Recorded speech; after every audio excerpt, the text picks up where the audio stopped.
Hello students, how are you today? I am Neha Bhatt, your science teacher. Students, this is the third part of our chapter, the fundamental unit of life. And in this part, we will learn about component of cell. In our previous videos, we have discussed about cell and cell membrane. So, let's start components of cell. We will start with cell wall. What is cell wall? Cell wall is also a covering present in plant cell, bacterial cell or fungal cell, right? Cell wall is rigid outer covering in addition to plasma membrane found in plant cell and bacterial cell and fungal cell also. ठीक है बच्चों, ये जो हमारी cell wall है ये bacteria में और फंगी में भी प्रेजेंट होती है. ठीक है, plant cell, bacterial cell and fungal cell, right. The cell wall lies outside the plasma membrane. कहाँ प्रेजेंट होती है ये? प्लाज्मा मेम्ब्रेन के आउटसाइड. ठीक है, हमने देखा था प्रीवियस वीडियो में cell membrane, outer covering of cell.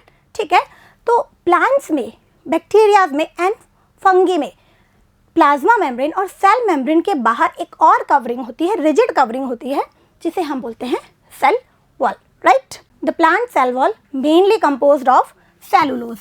किसकी बनी होती है बच्चों? ये सेलुलोज की. और प्लाज्मा मेम्ब्रेन में हमने देखा था वो बनी होती है लिपिड एंड प्रोटीन की, राइट. तो जो प्लांट सेल है ना वो मेनली किसकी बनी होती है? सेलुलोज की. ठीक है, और जो फंगल सेल है वो होती है बच्चों, उसमें काइटिन प्रेजेंट होता है. ठीक है, बट हम यहाँ बात करें किसकी?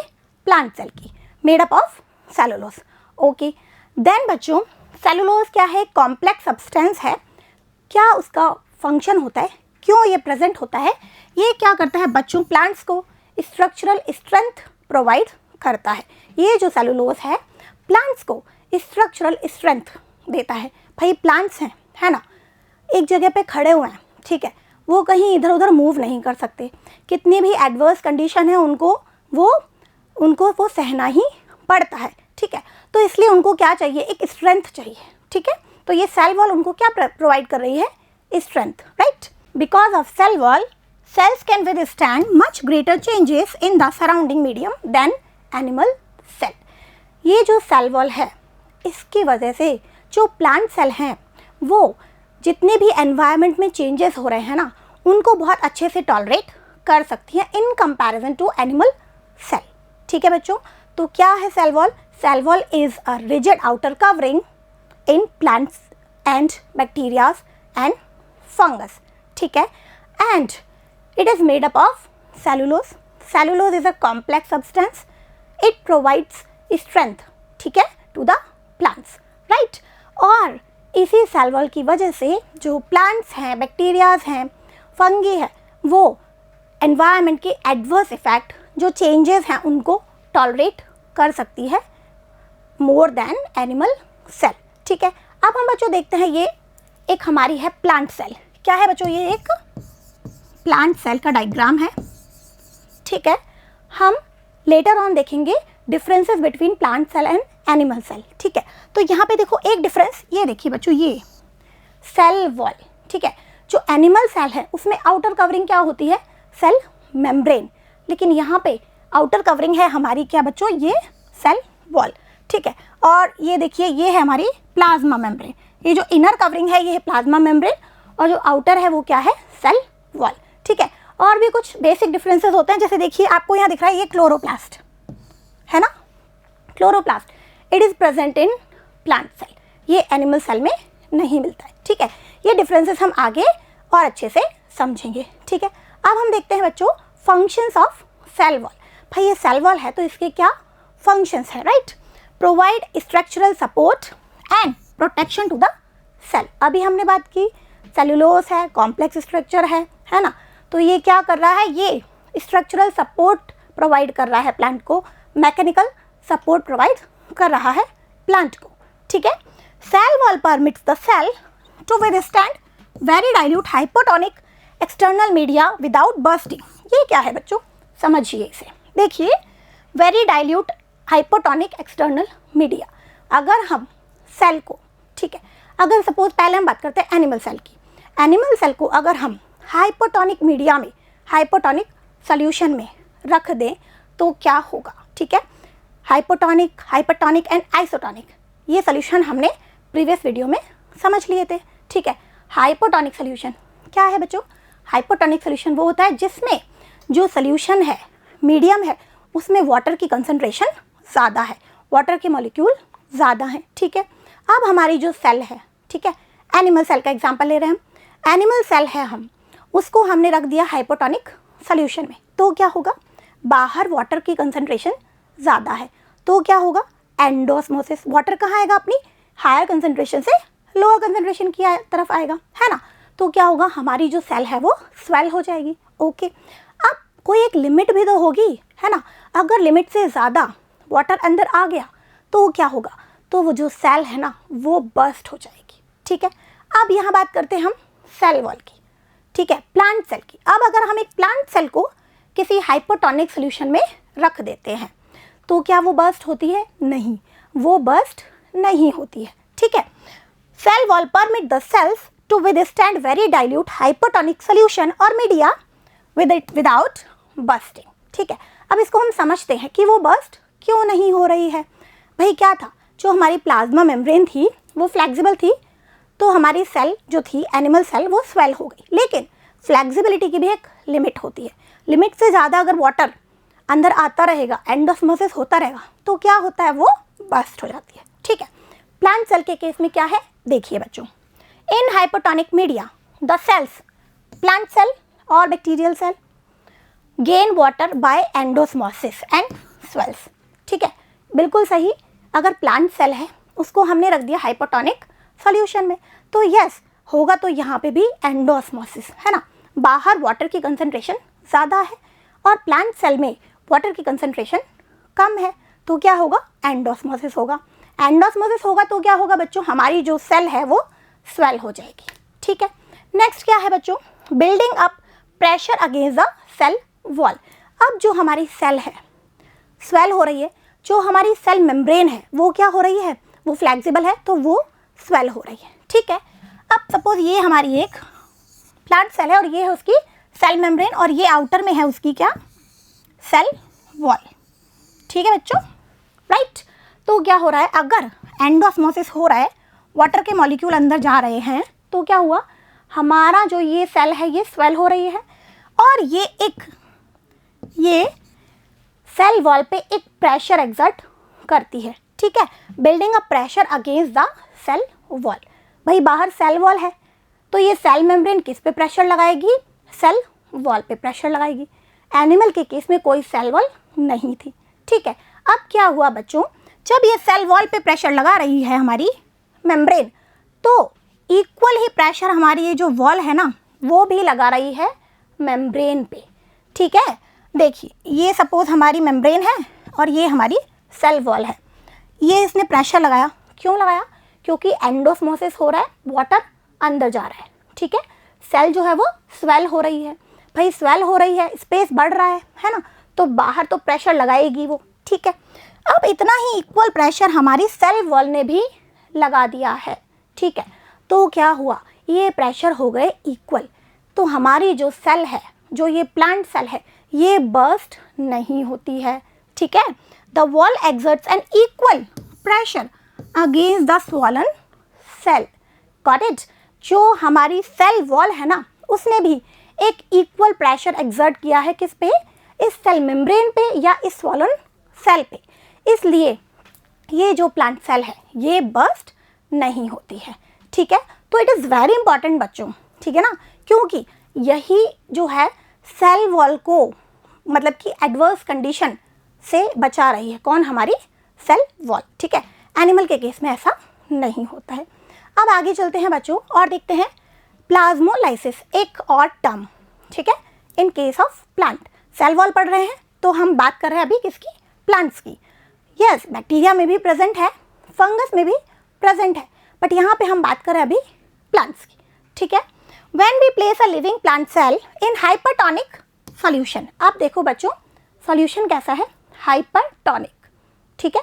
डिफरेंस हाइपरटोनिक है, इट मीन्स जो वाटर की कंसंट्रेशन है सॉल्यूशन में, मीडियम में, वो क्या है? कम है, ठीक है। वो ज़्यादा कॉन्सेंट्रेटेड है, मतलब कि क्या है? सॉल्यूट ज़्यादा है और वाटर कम है, ठीक है। When we place a living plant cell in hypertonic solution, it loses water through exosmosis. क्या है बच्चों, समझो, अगर हमने इसे रख दिया एक हाइपरटोनिक सॉल्यूशन में, ठीक है। अब हाइपरटोनिक है और हमारी जो सेल है उसके अंदर भी वाटर प्रेजेंट है, बिल्कुल सेल के अंदर वाटर होता है और बहुत अमाउंट में होता है, ठीक है। जो हमारा बाहर का मीडियम है वो कैसा है, हाइपरटोनिक है, उसमें सॉल्यूट तो बहुत सारे हैं लेकिन सॉल्वेंट कम है, वाटर कम है। तो भाई क्या होता है, वाटर कहाँ जाएगा, higher concentration to lower concentration, right. तो क्या हुआ, एक्सोस्मोसिस पढ़ा था ना हमने, through selectively permeable membrane, right. भाई मेम्ब्रेन, सेल मेम्ब्रेन तो यहाँ पे भी है ना। तो यहाँ क्या हुआ, एक्सोस्मोसिस हुआ, ठीक है। अब एक्सोस्मोसिस हुआ तो क्या हुआ, वाटर बाहर निकल गया, है ना, प्लांट सेल में से, ओके। अभी भी आपने उसको हाइपरटोनिक सोल्यूशन में ही रखा हुआ है, ठीक है। देयर इज अ श्रिंकेज और contraction of the protoplasm of the plant cell. अब क्या हुआ भाई, वाटर निकल रहा है ना सेल में से, तो क्या हो गया, हमने देखा था, याद करो रेजिन के केस में वो पिचक गई थी, ग्रेप्स हमारे पिचक गए थे, तो हमारी सेल भी क्या हो गई, श्रिंक हो गई, है ना। उसका जो अंदर जो मटेरियल था, प्रोटोप्लाज्म था, है ना, और ऑर्गन्स थे, वो क्या हो गए, सब श्रिंक हो गए, कॉन्ट्रैक्शन हो गया उसमें। ये क्या है बच्चों, this is known as plasmolysis. ये जो फिनोमिना है ये क्या है, प्लाज्मोलाइसिस। इसे हम इस पिक्चर से समझते हैं, हैव अ लुक। ये हमारी है बच्चों नॉर्मल सेल, ठीक है, ए। यहाँ पे इस कंडीशन में आके हमने इस सेल को कहाँ रख दिया है, हाइपरटोनिक सोल्यूशन में रख दिया है, ठीक है। यहाँ दिखा नहीं रखा सोल्यूशन, बट हम एज्यूम कर रहे हैं और ऐसा ही होता है। माइक्रोस्कोप से जब इनको देखा गया तो ये वाली जो सिचुएशंस हैं ये फाइंड हुई, ठीक है। क्या है, फर्स्ट क्या होता है बच्चों, जब हाइपरटोनिक सोल्यूशन में रखा तो cells showing contraction of cytoplasm. जो सेल्स हैं उनके अंदर क्या भरा हुआ है, फ्लूइड भरा हुआ है, जो क्या है, साइटोप्लाज्म, है ना, या प्रोटोप्लाज्म। तो क्या हुआ, ये श्रिंक होने लगा। क्यों श्रिंक हो रहा है, क्योंकि वाटर लॉस हो रहा है, वाटर बाहर जा रहा है। तो ये देखिए, ये पहले इस तरीके से है, ये ग्रीन पोर्शन, ठीक है। यहाँ पे देखो ये थोड़ा श्रिंक हो गया, राइट, और आगे और वाटर लॉस हुआ और श्रिंक हो गया, ठीक है। और इसके साथ में वाटर लॉस के साथ में क्या है, जो और मटेरियल है ना साइटोप्लाज्म में, वो सब भी थोड़े थोड़े श्रिंक हो रहे हैं, ठीक है। और एक कंडीशन देखो कैसी आई, ये जो साइटोप्लाज्म था ये पूरा का पूरा इस पोर्शन में कंसंट्रेट हो गया, ठीक है, यहाँ पे आ गया। ये बाकी की पूरी सेल जो है ये एम्प्टी हो गई, ये बिल्कुल सिकुड़ गया। क्यों, क्योंकि इसके अंदर का जो वाटर था वो कहाँ चला गया, वो मीडियम में चला गया, वो हाइपरटोनिक सोल्यूशन में चला गया। तो ये हो गई हमारी प्लाज्मोलाइज्ड सेल, ठीक है। ये सेल कैसी हो गई है, प्लाज्मोलाइज्ड हो गई है, ओके। अब बच्चों एक छोटा सा और इम्पॉर्टेंट सा बताती हूँ आपको पॉइंट, हालांकि आपके कोर्स में नहीं है। अगर हम इस प्लाज्मोलाइज्ड सेल को वापस से प्योर वाटर में रख दें या इसको हम हाइपोटोनिक सोल्यूशन में रख दें, ठीक है ना, प्योर वाटर है। अब इसके अंदर क्या वाटर है, बिल्कुल ही नहीं है, सारा निकल चुका है। अब इसको हमने रख दिया प्योर वाटर में या हाइपोटोनिक सोल्यूशन में, तो क्या होगा, यस, तो वाटर अपनी हायर कंसंट्रेशन से कहाँ जाएगा, लोअर कंसंट्रेशन, जो कहाँ है, सेल के अंदर। तो वाटर वापस चला जाएगा सेल के अंदर, ठीक है, और ये सेल आ जाएगी वापस अपनी प्रीवियस स्टेज में, है ना, और इसे हम कहेंगे तब डीप्लाज्मोलाइसिस, ठीक है। तो अभी आपको सिर्फ ये ध्यान रखना है प्लाज्मोलाइसिस क्या है। अगर हम सेल को हाइपरटोनिक सोल्यूशन में रखते हैं तो जो साइटोप्लाज्म है, जो प्रोटोप्लाज्म है, वो क्या होता है, वो श्रिंक हो जाता है, उसमें कॉन्ट्रैक्शन हो जाता है, और इस फिनोमिना को हम कहते हैं प्लाज्मोलाइसिस, ओके। तो ये हो गया बच्चों हमारा about cell wall. Now next, nucleus, very important component of cell, very very important. क्या है ये nucleus, it is called the brain of the cell. देखो बच्चों क्या है, ये सेल का ब्रेन है। भाई हम ह्यूमन बीइंग में सबसे इंपॉर्टेंट हम क्या मांगते हैं, हमारा ब्रेन। तो सेल का ब्रेन कौन है, न्यूक्लियस है, right. As it controls all the activities of cell. भाई क्यों है ब्रेन, क्योंकि ये सेल की सारी एक्टिविटीज़ को कंट्रोल करता है, इसके पास कंट्रोलिंग पावर है। हमारी कंट्रोलिंग पावर किसके पास है? हमारे ब्रेन के पास है, ठीक है। सभी ऑर्गन्स जरूरी हैं बिल्कुल, लेकिन फिर भी हमारा ब्रेन क्या करता है? सारी एक्टिविटीज़ को कंट्रोल करता है, ठीक है। Nucleus has a double layered covering called nuclear membrane. देखो, सेल की कवरिंग थी सेल मेम्ब्रेन, न्यूक्लियस की covering nuclear membrane, and important thing क्या कि वो कैसी है बच्चों? डबल लेयर्ड, ठीक है, डबल लेयर है उसकी, राइट। और क्या है बच्चों? न्यूक्लियर मेम्ब्रेन में होते हैं कुछ पोर्स छोटे छोटे से पोर्स होते हैं। The nuclear membrane has pores which allow for the passage of molecules in and out of the nucleus. Nucleus कहाँ प्रेजेंट है? सेल में प्रेजेंट है ना। और सेल में क्या है? साइटोप्लाज्म भी है, अभी हम आगे डिस्कस करेंगे, ठीक है। कवरिंग क्या हो गई? सेल मेम्ब्रेन हो गई। प्लांट्स में क्या है? आउटर में सेल वॉल भी है, ठीक है। अब ये जो न्यूक्लियस है ना, और हमारा क्या है? साइटोप्लाज्म। तो भाई कुछ इंपॉर्टेंट मॉलिक्यूल अगर न्यूक्लियस के अंदर जाने हैं या न्यूक्लियस से बाहर आने, तो कोई पैसेज तो होना चाहिए ना, तो वो किसके थ्रू होता है? इन न्यूक्लियर पोर के थ्रू होता है, right. Nucleus contains chromosomes, also important. Nucleus में क्या है बच्चों? क्रोमोसोम्स है, और ये क्रोमोसोम्स क्या कंटेन करते हैं, क्या कैरी करते हैं? जेनेटिक मटेरियल, अभी हम पढ़ेंगे, ठीक है। ये देखिए पिक्चर हमारे न्यूक्लियस की, क्या है बच्चों? ये है न्यूक्लियस, राइट। ये देखिए, ये है हमारी क्या? डबल मेम्ब्रेन, दिख रही है double membrane, double layered membrane है ना, न्यूक्लियर मेम्ब्रेन।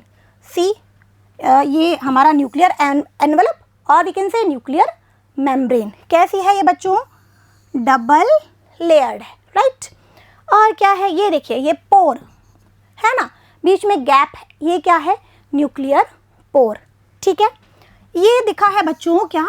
Chromatin, right. ये क्रोमेटिन, और यही आगे जाके कहलाएगा क्रोमोसोम, ठीक है। क्रोमेटिन क्या है? Entangled mass of thread like structure. ये थ्रेड लाइक स्ट्रक्चर्स हैं, एंटेंगल्ड हैं, उलझी हुई है, ठीक है। जब सेल में डिवीज़न होता है तब ये क्रोमोसोम के फॉर्म में विजिबल होते हैं, ठीक है। और वही उसी क्रोमोसोम में हम पढ़ेंगे क्या होता है? हमारा जेनेटिक मटेरियल होता है, राइट। और क्या है बच्चों? भाई देखो, ये है इसमें एक न्यूक्लियोलस एंड न्यूक्लियोप्लाज्म। जैसे सेल में जो फ्लूइड है वो साइटोप्लाज्म होता है ना, और न्यूक्लियस में जो फ्लूइड है वो क्या है? न्यूक्लियोप्लाज्म है, राइट। तो इट्स ऑल अबाउट न्यूक्लियस। अब हम देखते हैं फंक्शंस ऑफ न्यूक्लियस। भाई मैंने कहा ब्रेन ऑफ द सेल इतना इंपॉर्टेंट है, तो बिल्कुल इसके इंपॉर्टेंट फंक्शंस भी होंगे, तो have a look. Controls and regulates activities of the cell. Cell की एक्टिविटीज़ को कंट्रोल करता है, रेगुलेट करता है। भाई कौन सी activities? Like growth and metabolism, ठीक है। सेल में ग्रोथ होती है, मेटाबॉलिक एक्टिविटीज़ होती हैं भाई, डाइजेशन होता है सेल में, है ना, रेस्पिरेशन होता है, सेल रेस्पिरेशन करती है, ठीक है।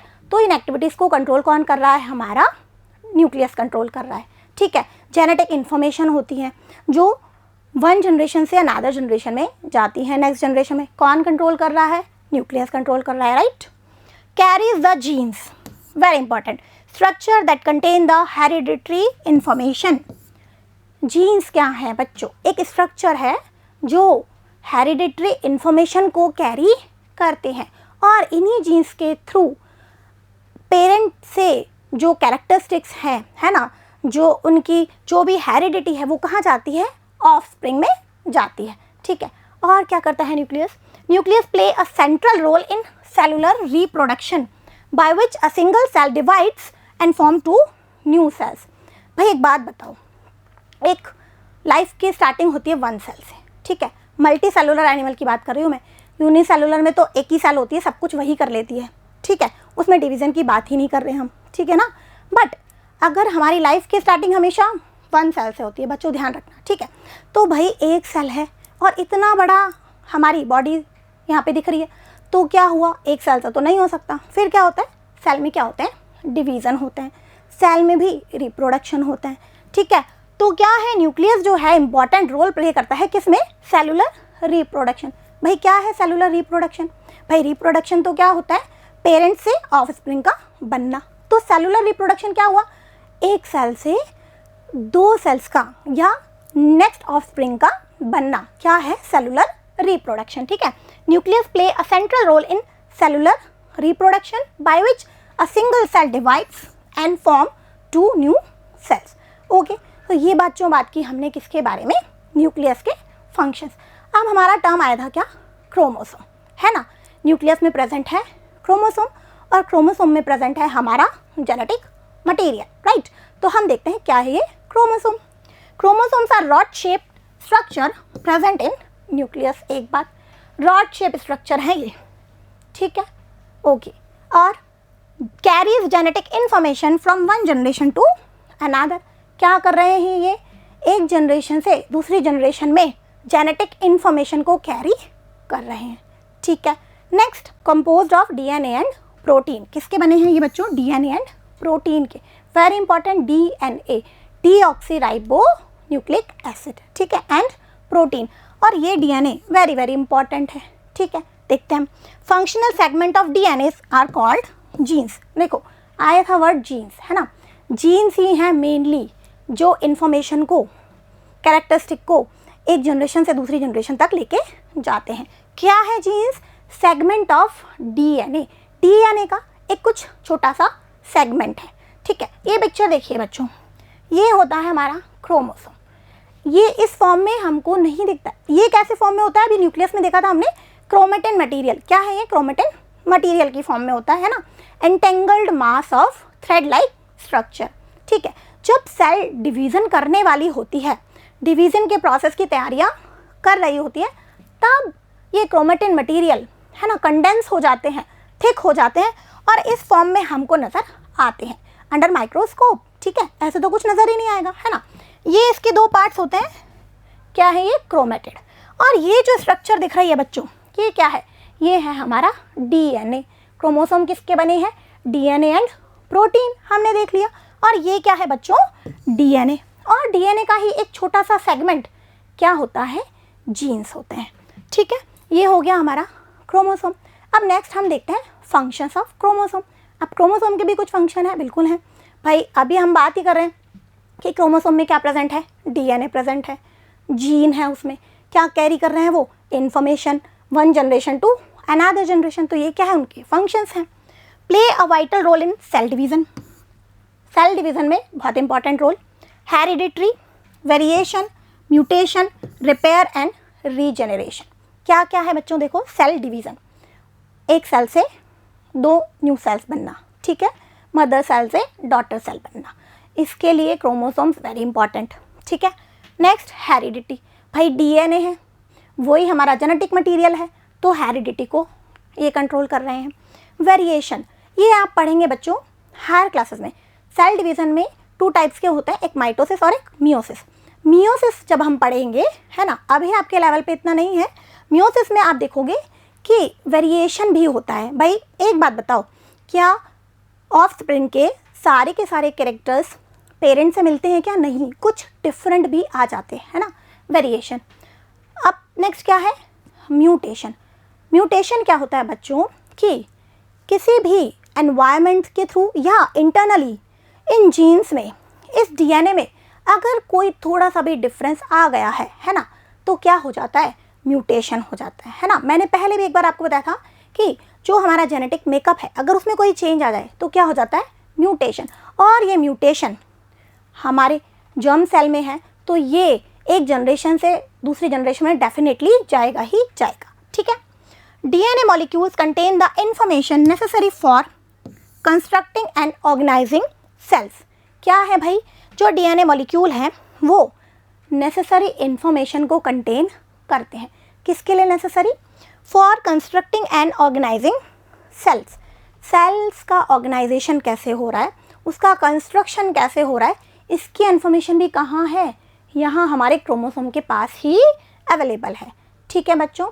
नेक्स्ट बच्चों, एक और टर्म हमने पढ़ी थी प्रोकैरियोट्स में, क्या? न्यूक्लियोइड। कुछ दिमाग पे जोर डालिए। Prokaryotes, pro means primitive and karyotes mean कैरियोन और न्यूक्लियस, कि प्रिमिटिव टाइप का न्यूक्लियस है किसमें? प्रोकैरियोट्स में। और उसे हमने क्या कहा था? न्यूक्लियोइड। अब भाई कैसे था ये प्रिमिटिव? याद कीजिए। यस, मैंने आपको बताया था कि इसमें जो है ना न्यूक्लियर मेम्ब्रेन प्रेजेंट नहीं होती है। प्रोकैरियोट्स में न्यूक्लियर मेम्ब्रेन प्रेजेंट नहीं होती है। और अभी जो हमने न्यूक्लियस देखा था, जो पिक्चर देखी थी, है ना, जिसमें डबल लेयर्ड मेम्ब्रेन आपको दिख रही थी, वो किसका था? वो यूकैरियोट्स का न्यूक्लियस था, है ना, well developed, well defined nucleus था। ठीक है, तो in some organism like bacteria, the nuclear region of the cell may be poorly defined due to the absence of nuclear membrane. Nuclear membrane present नहीं है, ठीक है, तो जो न्यूक्लियर रीजन है ना, वो अच्छे से उसको डिफाइन नहीं कर सकते। वो कैसा है? पुअरली डिफाइन है। ठीक है, बैक्टीरिया क्या है भाई? प्रोकैरियोट्स है। ब्लू ग्रीन एल्गी प्रोकैरियोट्स हैं, right. An undefined nuclear region containing only nucleic acid is called a nucleoid। एक अनडिफाइंड न्यूक्लियर रीजन, ठीक है, न्यूक्लियस जैसा रीजन तो है लेकिन वो डिफाइंड नहीं है, है ना, वो क्लियर नहीं है। और वो सिर्फ क्या कंटेन कर रहा है? न्यूक्लिक एसिड, डीएनए और आरएनए, है ना, इसमें प्रोटीन नहीं है। ठीक है, तो उसे हम क्या कहते हैं? न्यूक्लियोइड। सी द पिक्चर, ये है एक सेल बच्चों, बैक्टीरियल सेल हो सकती है ये। ठीक है, तो देखो ये है हमारा क्या? न्यूक्लियोइड। ये देखिए, और ये लिखा है क्या? क्रोमोसोम। तो ये क्रोमोसोम तो दिख रहे हैं आपको, है ना, एंटेंगल्ड मास है, थ्रेड लाइक स्ट्रक्चर है, लेकिन क्या आपको कोई कवरिंग नज़र आ रही है? न्यूक्लियर मेम्ब्रेन नज़र आ रही है? नहीं। ठीक है, तो इसमें वेल डिफाइंड आप कह नहीं सकते हो कि हाँ ये न्यूक्लियस है, तो इसे हम क्या कहते हैं? न्यूक्लियोइड कहते हैं। और एक ये बच्चों ये प्लाज्मिड, ये क्या होता है? बैक्टीरिया में एक डीएनए सेल में और प्रेजेंट होता है जिसे बोलते हैं प्लाज्मिड। ठीक है, तो it's all about nucleoid. Next हम बात करते हैं बच्चों किसकी? साइटोप्लाज्म। ठीक है, क्या है cytoplasm? Fluid present in cell. ठीक है, the cytoplasm is the fluid content inside the plasma membrane. Plasma membrane के अंदर जो भी फ्लूइड लाइक पार्ट भरा हुआ है वो क्या है? हमारा साइटोप्लाज्म है, राइट। अब ये देखिए बच्चों, न्यूक्लियस प्लस साइटोप्लाज्म। न्यूक्लियस, भाई सेल के अंदर न्यूक्लियस भी है और जो फ्लूइड है उसे क्या कहा?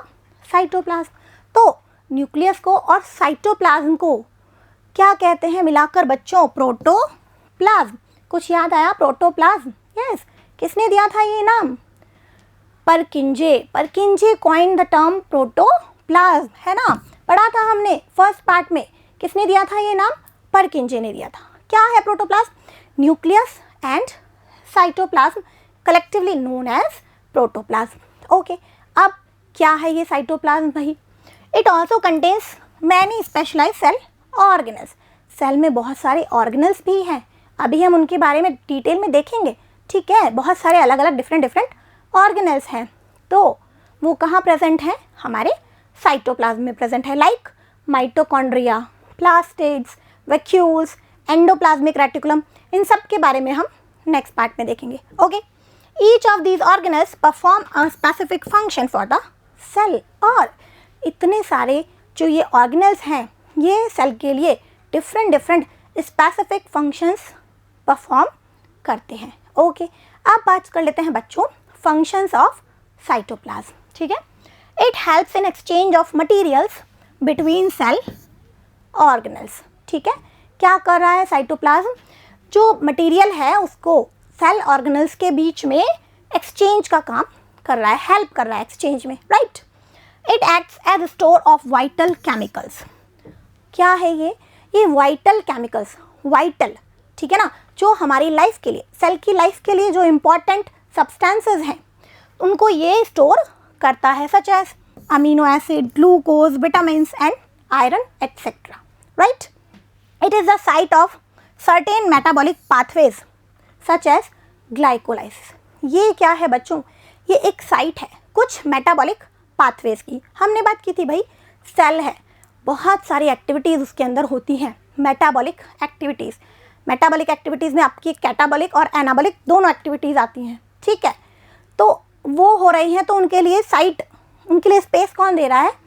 साइटोप्लाज्म। कुछ एक्टिविटीज़ जैसे कि ग्लाइकोलाइसिस, ग्लाइकोलाइसिस कहाँ होती है? हमारे साइटोप्लाज्म के अंदर होती है। Okay, so here our topic is completed. Now let's summarise it. ठीक है, तो बच्चों हमने स्टार्टिंग कहाँ से की? सेल वॉल से, है ना। Cell wall present in plant cell, bacterial cell और फंगल सेल, राइट। क्या है ये? It is a rigid outer covering in plant cell, है ना। ये एक रिजिड आउटर कवरिंग है किसमें? प्लांट सेल में, बैक्टीरियल सेल में और फंगल सेल में। कहाँ प्रेजेंट है? प्लाज्मा मेम्ब्रेन के आउटसाइड में प्रेजेंट है। Okay, cell wall is made up of cellulose. किसकी बनी है ये? सेलुलोज, जो एक कॉम्प्लेक्स मटेरियल है और सेल को, प्लांट को क्या प्रोवाइड कर रहा है? स्ट्रक्चरल सपोर्ट प्रोवाइड कर रहा है, ठीक है। फिर हमने देखे बच्चों इनके फंक्शन, सेल वॉल के क्या फंक्शन है। एक तो यही फंक्शन है कि ये जो है सेल को, प्लांट सेल या बैक्टीरियल सेल है, उसको क्या प्रोवाइड कर रहा है? उसको एक सपोर्ट प्रोवाइड कर रहा है। और with the help of this cell wall, इस सेल वॉल की हेल्प से जो प्लांट सेल है या बैक्टीरियल सेल है वो एनवायरनमेंट के चेंजेस को बहुत अच्छे से टॉलरेट कर लेती है। और क्या देखा था? और हमने देखा था कि if we place a plant cell in hypotonic solution, ठीक है ना, अगर हम हाइपोटोनिक सोल्यूशन में रख दें तो क्या होता है? तो हमारी जो सेल है वो बर्स्ट नहीं हो रही है ना। तो ये सेल वॉल ही है उसका रीज़न, वो बर्स्ट नहीं हो रही है। मैंने आपको एक्सप्लेन कर दिया था क्यों नहीं हो रही है। जब पानी अंदर जा रहा है हाइपोटोनिक सोल्यूशन में क्या होता है? एंडोस्मोसिस होता है। वाटर अंदर जा रहा है तो जो सेल मेम्ब्रेन है वो एक प्रेशर एक्सर्ट करे किस पे? सेल वॉल पे, और सेल वॉल भी इक्वल अमाउंट में प्रेशर एक्सर्ट कर रही है सेल मेम्ब्रेन पे, ठीक है। तो वो बर्स्ट नहीं होती है, राइट। और एनिमल सेल के केस में ऐसा नहीं होता है, ठीक है। नेक्स्ट हमने देखा बच्चों क्या? प्लाज्मोलाइसिस। क्या है plasmolysis? If we place a plant cell in hypertonic solution, hypertonic solution में अगर हम उसे रख दें देन क्या होता है बच्चों? वी सी कॉन्ट्रैक्शन और श्रिंकेज ऑफ प्रोटोप्लाज्म और साइटोप्लाज्म। जो प्लांट सेल का साइटोप्लाज्म है ना वो श्रिंक होने लग जाता है। क्यों श्रिंक हो रहा है? क्योंकि हाइपरटोनिक सोल्यूशन है। क्या हो रहा है? एक्सोस्मोसिस, वाटर मॉलिक्यूल कहाँ जा रहे हैं? बाहर जा रहे हैं, ठीक है। तो क्या होता है? वो श्रिंक होते होते जो साइटोप्लाज्म है, जो अंदर कंटेंट है, वो बिल्कुल बीच में आ जाता है ना, श्रिंक हो गया। और उसे हम कहते हैं, इस फिनोमिना को क्या कहते हैं हम? प्लाज्मोलाइसिस। और इस सेल को हम क्या कहते हैं? प्लाज्मोलाइज्ड सेल, ठीक है बच्चों। हमने सेल वॉल देख ली, उसके फंक्शन देख लिए, प्लाज्मोलाइसिस देख लिया। फिर हमने नेक्स्ट बात की क्या? न्यूक्लियस की। Very very important. क्यों? क्योंकि क्या है भाई, ये ब्रेन है सेल का, ठीक है ना। क्यों ब्रेन है? क्योंकि बहुत सारी ऐसी एक्टिविटीज़ हैं जिनको ये कंट्रोल करता है, रेगुलेट्स करता है, ठीक है। जैसे ग्रोथ है, रिपेयर है, सेलुलर रिप्रोडक्शन है, ठीक है। फिर हमने देखी क्या? इसकी स्ट्रक्चर, है ना। क्या है न्यूक्लियस में भाई? आउटर एक कवरिंग है, डबल लेयर्ड कवरिंग, जिसे कहते हैं हम न्यूक्लियर मेम्ब्रेन, ठीक है। और उसमें प्रेजेंट हैं कुछ पोर्स। क्या है वो? Nuclear pores. क्यों है भाई ये पोर्स? क्या कर रहे हैं ये एक पैसेज है, ये एक पाथ प्रोवाइड कर रहे हैं, है ना। कुछ भी मटेरियल, सब्सटेंस अगर न्यूक्लियस से बाहर जाना है या न्यूक्लियस के अंदर आना है तो किनके through? Through these nuclear pores, okay. फिर हमने क्या देखा बच्चों? Nucleus contains chromosome. क्या होता है इसमें? क्रोमोसोम। और क्रोमोसोम में क्या होता है? हमारा जेनेटिक मटेरियल होता है, ठीक है। फिर हमने बात की बच्चों क्या? न्यूक्लियस के फंक्शन की। बिल्कुल, हमने देखा कि न्यूक्लियस जो है बहुत सारे वाइटल रोल प्ले करता है, जैसे सेल डिवीज़न है, हेरिडिटी है, वेरिएशन है, म्यूटेशन है ना, और सेलुलर रिप्रोडक्शन है। सेलुलर रिप्रोडक्शन क्या है भाई? कि एक सेल से दो नई सेल डेवलप होना, है ना। एक सेल को डिवाइड होकर 2 न्यू सेल्स बनना, क्या है? सेलुलर रिप्रोडक्शन है। तो किसकी हेल्प से हो रही हैं? न्यूक्लियस और न्यूक्लियस की हेल्प से हो रही हैं, ठीक है। अब बच्चों हम नेक्स्ट हमने क्या देखा? ये तो हो गए फंक्शन न्यूक्लियस के, ठीक है। नेक्स्ट हमने बात की क्या? क्रोमोसोम की बात की हमने, है ना। न्यूक्लियस में प्रेजेंट क्या है? क्रोमोसोम है। भाई क्या है chromosome? Chromosome rod like structure है present in the nucleus. But ये रॉड लाइक स्ट्रक्चर हमको कब नज़र आती है? At the time of cell division. Cell division के टाइम पे ही ये नज़र आते हैं।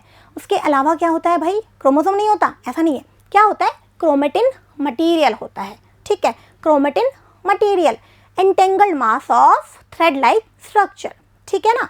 मतलब कि बहुत पतले पतले से थ्रेड लाइक स्ट्रक्चर नज़र आती हैं। कब?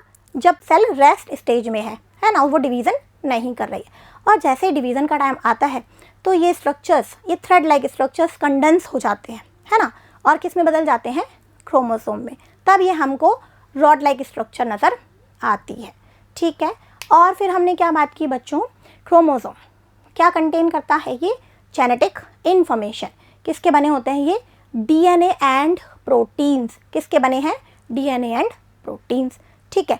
और एक टर्म आई क्या, जीन्स। क्या है genes, segment of DNA. DNA का एक सेगमेंट है, ठीक है, जिसे हम क्या कहते हैं, जीन कहते हैं। और यही जीन्स जो है इंफॉर्मेशन को एक जनरेशन से दूसरी जनरेशन तक लेके जाते हैं, ठीक है। ये हो गया क्रोमोसोम। और इसके फंक्शन, मेन फंक्शन वही है क्या, जेनेटिक इन्फॉर्मेशन को वन जनरेशन से नेक्स्ट जनरेशन तक लेके जाना, पेरेंट्स से ऑफस्प्रिंग तक लेके जाना, ठीक है। फिर हमने बात की बच्चों क्या, एक टर्म न्यूक्लियोइड।